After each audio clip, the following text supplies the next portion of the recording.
Sinead Gibney, just before we go to a break, your response to what you've heard there again. I think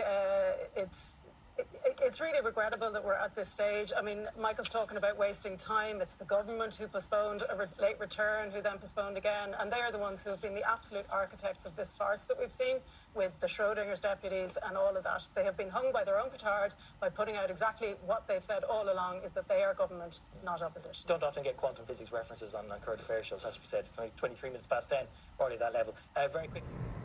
Thanks, Gavin. This is Stefano Sanvito speaking from the Crane Institute at Trinity College Dublin. Let me try to explain you the Schrödinger cat. The Schrödinger cat is a metaphor for how we measure things in quantum mechanics. In quantum mechanics, an object can be two things at the same time. And only when we measure it, we have awareness of one of those two things the object really is.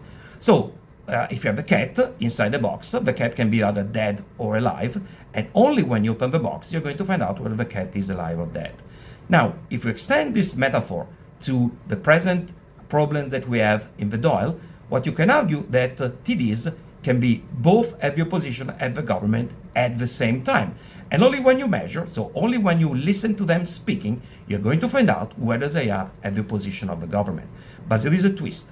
In quantum mechanics, a measurement is valid only at statistical level. So in other words, you have to do the measurement many times and find out on average what outcome you get. And this gives you the full probability to find an object either in one state or the other one. So in other words, we have to lay the entire legislation to find out whether the TD are really on the opposition bench or at the government bench. Now, I cannot solve the problem of the Dáil, but here in Crane and Amber at Trinity College, we can solve the quantum mechanical problem.